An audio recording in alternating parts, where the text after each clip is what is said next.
Hi சொந்தங்களே, எப்படி இருக்கீங்க?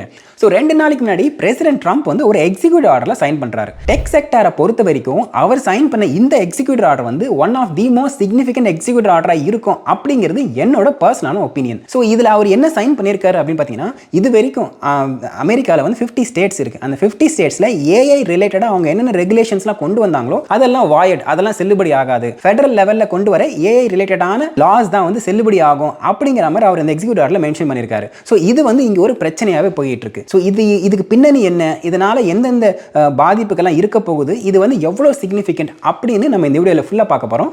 வாங்க.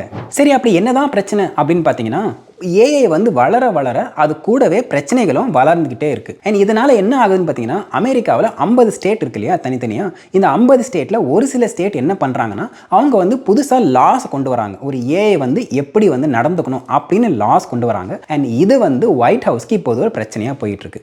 ஏன் இந்த மாதிரி பிரச்சனையாக போயிட்டுருக்கு அப்படின்னு பார்த்தீங்கன்னா, இந்த மாதிரி வந்து ஒரு ஏஐ ப்ராடக்ட் புதுசாக வரும்போது அதுக்கு ஒவ்வொரு ஸ்டேட்டும் ஒவ்வொரு லா கொண்டு வருதுன்னு வச்சுக்கோங்களேன். அப்போ ஒரு கம்பெனி என்ன பண்ணி ஆகணும் அப்படின்னா, அந்த லாஸ் எல்லாமே அந்த ப்ராடக்ட்ல அவங்க வந்து எம்பெட் பண்ணணும். இதுக்கு வந்து டைம் கன்சீவ் ஆகும். அதுக்கப்புறம் இனோவேஷன் வந்து பயங்கர ஃபாஸ்ட்டாக போக முடியாது. இது ஒரு பெரிய ரோட் பிளாக்காக இருக்கும். அதனால அந்த கம்பெனி அந்த அளவுக்கு வளர்றதுக்கு கஷ்டப்படும். இதை வந்து மனசில் வச்சுக்கிட்டு ஒயிட் ஹவுஸ்ல என்ன சொல்றாங்கன்னா, பிரசிடென்ட் ட்ரம்ப் வந்து இல்லை, இந்த மாதிரி வந்து ஒரு ரெகுலேஷன்ஸ் கொண்டு வந்தாலும் நம்மளால வளர முடியாது. நாம என்ன பண்ணலாம்னா, இந்த ரெகுலேஷன்ஸ் எல்லாம் நம்ம எல்லாரும் கூடி சேர்ந்து பேசி ஒரு முடிவு எடுத்துப்போம். ஒரு ஃபெடரல் லெவலில் ஒரு பாலிசி கொண்டு வரலாம் அப்படிங்கிற மாதிரி அவர் வந்து எக்ஸிக்யூட்டிவ் ஆர்டரில் சைன் பண்ணி, அவர் இது வரைக்கும் அமெரிக்காவில் எந்தெந்த ஸ்டேட்லாம் ஏஐ ரிலேட்டடாக என்னென்ன ரூல்ஸ்லாம் கொண்டு வந்தாங்களோ அது எல்லாமே வாயட், அது எல்லாமே செல்லாது. இதுக்கப்புறம் வந்து ஃபெடரல் லெவலில் வரது மட்டும் தான் செல்லும் அப்படிங்கிற மாதிரி அவர் வந்து ஒரு எக்ஸிக்யூட்டிவ் ஆர்டரில் சைன் போட்டார். ஸோ இதுதான் இப்போதைக்கு சிக்னிஃபிகன்ட் நியூஸாக இங்கே வந்து பேசப்படுது. ஓகே, இது வந்து நல்லா தானே இருக்கு. ஒரு ஏஐ சம்மந்தப்பட்ட ஒரு ஜென்ரல் லா தான் நல்லா தானே இருக்கும் அப்படின்னு எல்லாருக்கும் தோணும் இல்லையா?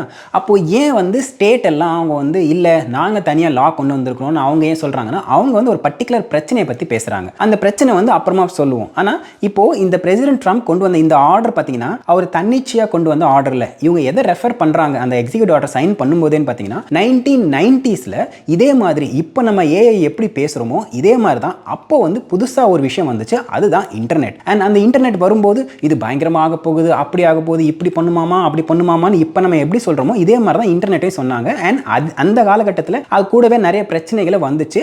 வரும்போது இப்போ இந்த ஸ்டேட்லாம் எப்படி ரியாக்ட் பண்ணாங்களோ அதே மாதிரி தான் அப்பயும் என்ன பண்ணாங்கன்னா, ஒவ்வொரு ஸ்டேட்டும் நாங்கள் ரெகுலேஷன்ஸ் கொண்டு வரோம் அப்படின்னு கொண்டு வரும்போது அப்போதைக்கு பிரசிடென்ட்டாக இருந்த பில் கிளின்டன் என்ன பண்ணாருன்னா, இல்லை இதெல்லாம் வேண்டாம், நம்ம வந்து ஃபெடரல் லெவல் ஒரு ரூல் கொண்டு வரலாம் அப்படின்னு அவர் வந்து ரூல் கொண்டு வந்தார். அதனால என்ன ஆச்சுன்னு பார்த்தீங்கன்னா, டெக் செக்டர் வந்து வளர்றதுக்கு ஒரு பெரிய வாய்ப்பாக இருந்துச்சு. அந்த எக்ஸிக்யூட்டிவ் ஆர்டர்னால இன்னைக்கு டெக் செக்டர் எந்த லெவலில் இருக்கு அப்படின்னு நான் சொல்லி தான் உங்களுக்கு தெரியணும் அவசியம் இல்லை. அமெரிக்கா பார்த்தீங்கன்னா வேர்ல்டு நம்பர் 1 அப்படிங்கிற ரேஞ்சில் இருக்கு. ஸோ இந்த மாதிரி இப்போ திருப்பி நடக்கக்கூடாது. இந்த மாதிரி வந்து ஒவ்வொரு ரெகுலேஷன்ஸ் கொண்டு வந்தால் இந்த ஏஐயில் வந்து அமெரிக்கா பின்தங்கிடும், இந்த மாதிரி இருக்க வேண்டாம் அப்படிங்கிறத மனசில் வச்சு தான் இப்போ வந்து இந்த எக்ஸிக்யூட்டிவ் ஆர்டர் அவங்க சைன் பண்ணியிருக்காங்க. ஓகே, இது வந்து புரியுது. இப்போ ஸ்டேட்டில் என்ன பிரச்சனை அப்படின்னு பார்த்தீங்கன்னா, ஒரு சில ஸ்டேட்டில் வந்து அவங்க ஒரு லா வந்து கொண்டு வந்தாங்க. குறிப்பாக கொலராடோ ஸ்டேட்டில் அவங்க ஒரு பர்டிகுலர் லா கொண்டு வராங்க. என்ன அப்படின்னு பார்த்தீங்கன்னா, ஆல்கரிதமிக் டிஸ்கிரிமினேஷன். இது பார்க்குறது கொஞ்சம் ஃபேன்சியாக பெரிய வேர்டு மாதிரி இருக்கலாம், ஆனால் இது ஈஸியாக வந்து புரியுற மாதிரி சொல்கிறேன். இப்போ சாரா அப்படிங்கிறவங்க என்ன பண்ணுறாங்கன்னா, கொலராடோவில் ஒரு அப்பார்ட்மெண்ட் பில்டிங்கில் போயிட்டு அவங்க வந்து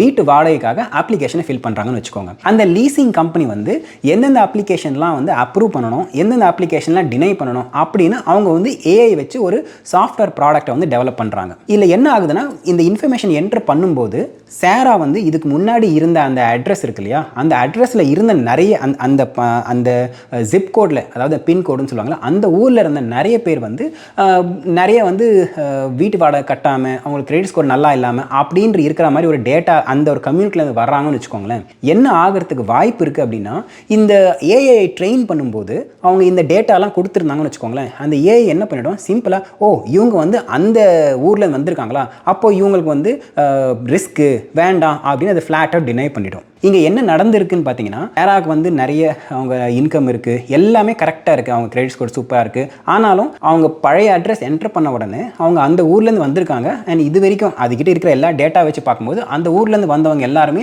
நிறைய வந்து சொல்லாமல் ஓடி போயிருக்காங்க, வந்து சரியாக வாடகை கொடுக்காம இருந்திருக்காங்க. அதனால இவங்களை அப்படி கொடுத்துருவாங்க அப்படின்றத வந்து தானாக என்ன பண்ணுதுன்னா டிசைட் பண்ணி அவங்க அப்ளிகேஷனை ரிஜெக்ட் பண்ணுது. ஸோ இது வந்து ஒரு பர்டிகுலர் கேஸ். இந்த மாதிரி நிறைய எக்ஸாம்பிள்ஸ் இருக்குன்னு வச்சுக்கோங்க. இதுதான் என்ன சொல்லுவாங்கன்னா ஆல்காரிதமிக் டிஸ்கிரிமினேஷன்.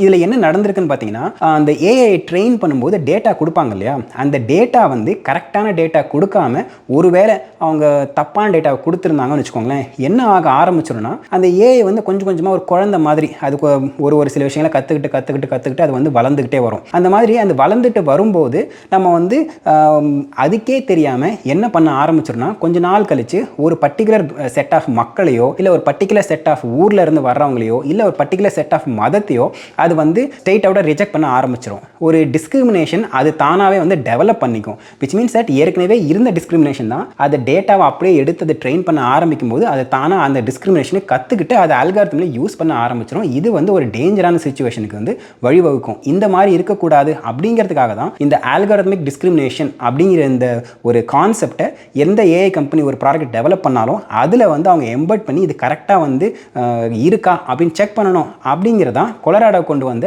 ஒரு லா. ஸோ இப்போ ஸ்டேட் சொல்கிறது கரெக்டு தானே, ஏன்னா இதுக்கப்புறம் ஏஐ இல்லாத செக்டார் இருக்கவே போகிறதில்ல. சே ஃபார் எக்ஸாம்பிள் பேங்கிங்காக இருக்கட்டும், நீங்கள் இன்சூரன்ஸாக இருக்கட்டும், இல்லை ஹாஸ்பிட்டல் வந்து கிளைம்ஸாக இருக்கட்டும், இல்லை நீங்கள் வேலை தேடுறதா இருக்கட்டும், இதில் கூட வந்து ஏஐ வரதான் போகுது. அப்போ நீங்கள் கரெக்டான டேட்டா கொடுக்கலன்னா அது கரெக்டான அவுட்புட்டை வந்து கொடுக்காது, அது சொசைட்டியில் ஒரு பெரிய பாதிப்பை ஏற்படுத்தும். அப்படிங்கிறது தான் இப்போ இருக்கிற ஒரு பெரிய ப்ராப்ளமே. ஸோ இப்போ ஸ்டேட் சொல்கிறது கரெக்டாக இருக்க மாதிரி தான் இருக்குது, அதே நேரத்தில் பிரசிடென்ட் ட்ரம்ப் சொல்கிறதும் கரெக்டாக தான் இருக்குது. இப்போது இது இவங்க ரெண்டு பேரில் யார் கரெக்ட் அப்படின்னு பார்க்குறதுக்கு முன்னாடி ஏஐங்கிறது இது ஒரு தனிப்பட்ட அமெரிக்காவுக்கு மட்டும் இருக்கிற பிரச்சனை இல்லை, இது வந்து அப்படியே இந்தியாவுக்கும் பாதிக்கும், எல்லா உலக நாட்டில் மற்ற எல்லாருக்கும் பாதிக்கும்.